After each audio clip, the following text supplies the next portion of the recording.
പരാതിക്കാരായ ഭാര്യയും ഭർത്താവും നിങ്ങോട്ട് മാറിയെന്നേ. ഇങ്ങോട്ട് മാറിയെങ്കിൽ നിങ്ങൾ ഇങ്ങോട്ട് മാറി നിൽക്കേ.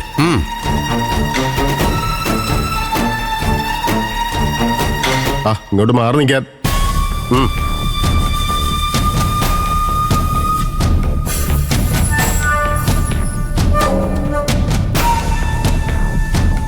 നിങ്ങൾ രണ്ടുപേരുമാണ് എപ്പോഴും ചേർന്ന് നിൽക്കേണ്ടവർ.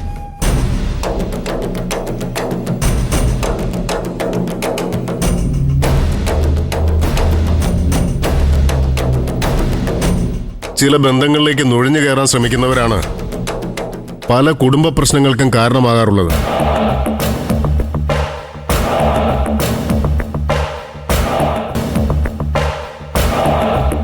അപ്പൊ എങ്ങനെ രണ്ടുപേരും പരാതിയിൽ ഉറച്ചു നിൽക്കുകയാണല്ലോ അല്ലേ?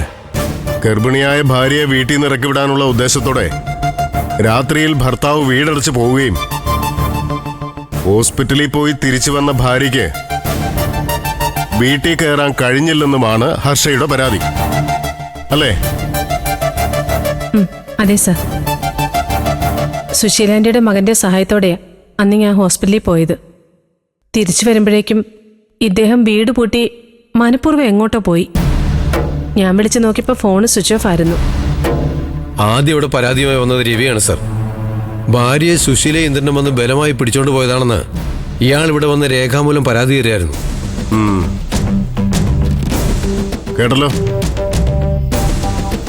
നിങ്ങൾ രവി വീട് പൂട്ടി പോയി എന്ന് പറയുന്ന സമയത്ത് അയാൾ ഇവിടെ പരാതി തരാൻ വന്നിരിക്കുകയായിരുന്നു.